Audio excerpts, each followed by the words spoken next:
Hey everybody, this is TechNolli, and today I've just got an update video on a NUC8, okay? And inside this very cool heatsink case is a NUC8, all right? There'll be a video in the description that shows you how to install your NUC8 into this very cool case heatsink. It keeps everything, it's fanless, so it keeps everything nice and cool. You've got all your inputs here. The Thunderbolt, by the way, is working, and it has Thunderbolt HDMI works. It works for backup hard drives, Thunderbolt, and of course it'll work for your audio interfaces. Now this is the i7 version, and it would be no different for an i5 or an i3. The EFI that I have available for this on my website. So let's go ahead and turn it on, and I'll show you it booting up.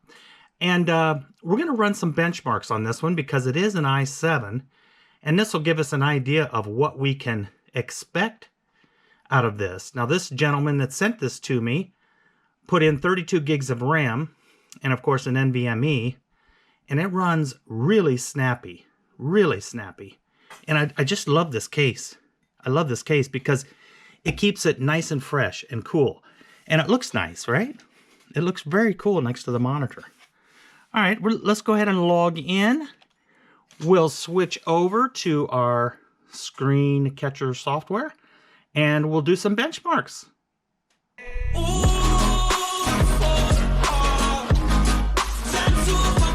All right, here we are on the desktop, and I'll just show you here real quick about this Mac. So we got Big Sur running, of course. We've got a 2.7 i7 quad-core processor, and the onboard graphics is the Iris Plus Graphics 655, and we've got our serial number. So let's go ahead and run Geekbench on this. Now, I haven't done this yet, so I have no idea what this is going to come out to, but it'll be interesting to know. Let's run it, and we'll be right back when it gets done. Okay, guys, here we go. Let's see what we get.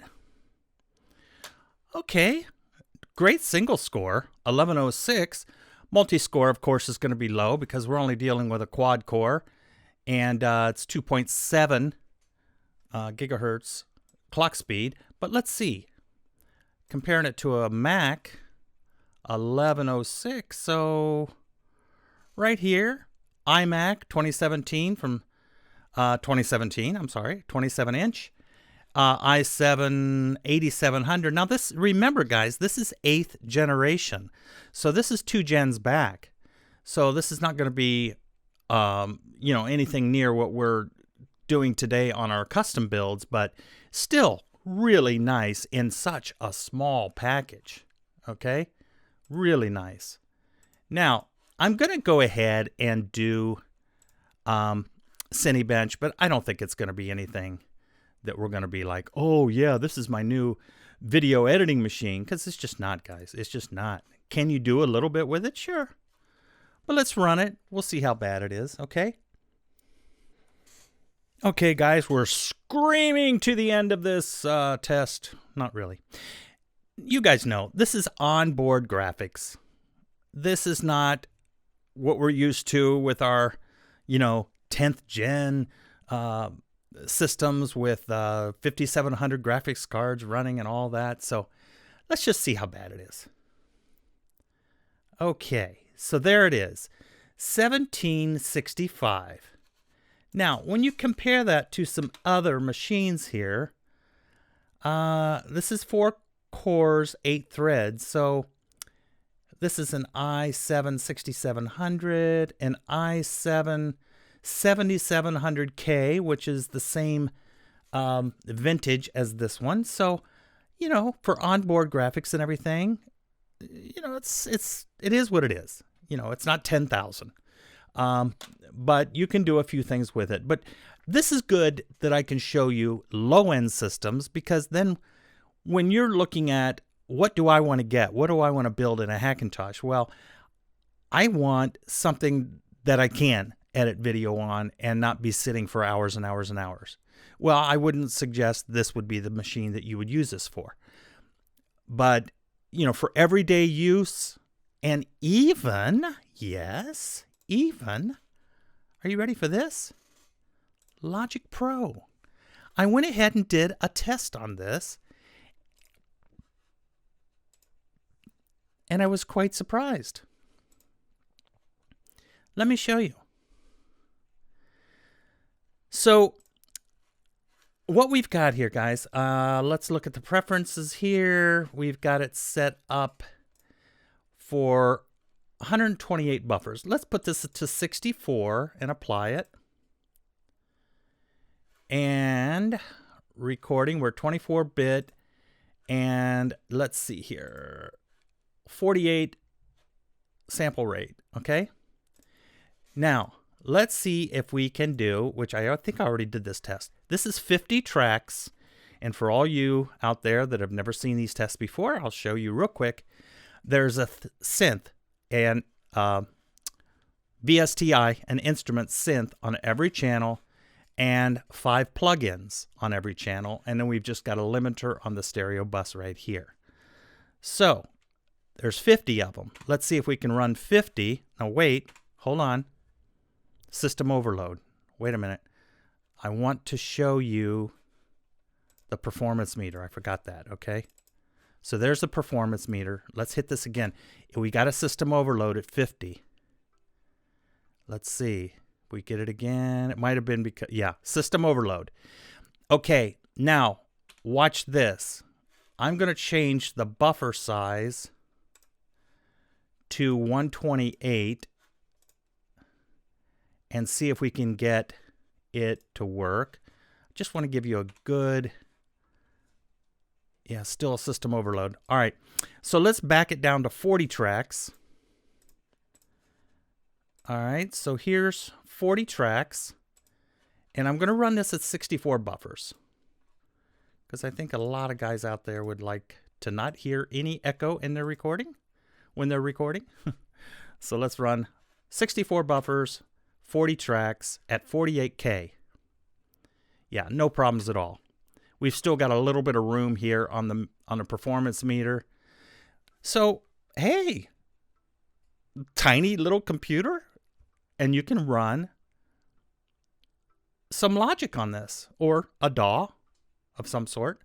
Now remember, guys, I'm doing this test on Big Sur. Now, of course, Logic Pro is supported in Big Sur, but a lot of the DAWs out there are not yet supported, including Luna. I even tried to hook up my Apollo Twin to this, and I went on the website to download the latest driver from UAD, and Big Sur is not supported yet. So don't rush out and put Big Sur on your computer if you're doing audio recording or music production, because a lot of the stuff out there is not supported yet. I just got a notification yesterday that Waves is supported on Big Sur. Of course, Logic is, you just got to test. You just got to check it out. Pro Tools, the latest version, is not yet supported on Big Sur. So you'd want to go back to Catalina to run, you know, these audio programs until they get up to speed. Now, if I change this from 48 down to 41, let's see how many tracks we can get running. So right here, 41. All right, we'll let it switch over. There we go. There we go. Now, of course, we can do this track, this many tracks, 40. Let's see if we can jump up to 50.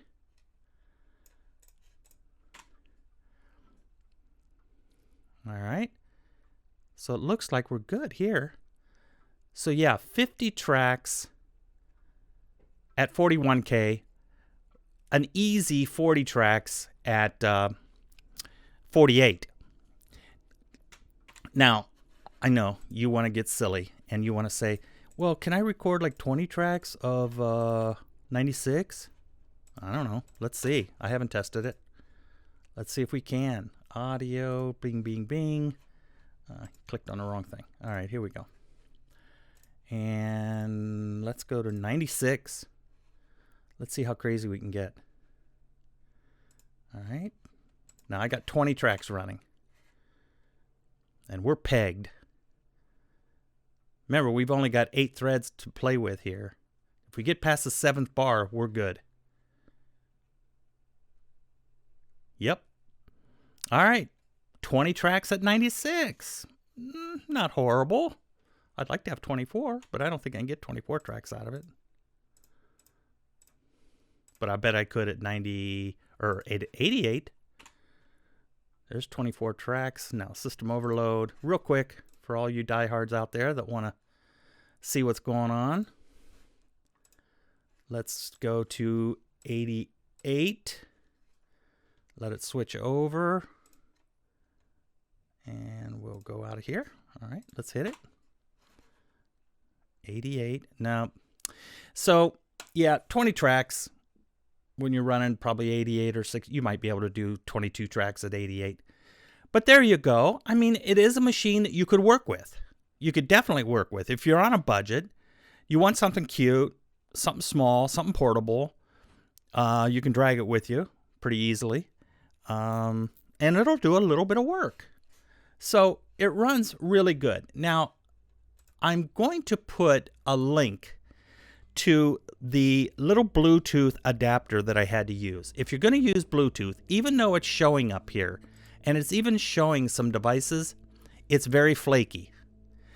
The card that is on the NUC8 is not, it's soldered on the motherboard, so it's not replaceable. So if you've got to have Bluetooth, plan on getting one of those little USB adapters and you'll have Bluetooth, no problems. It's just plug and play.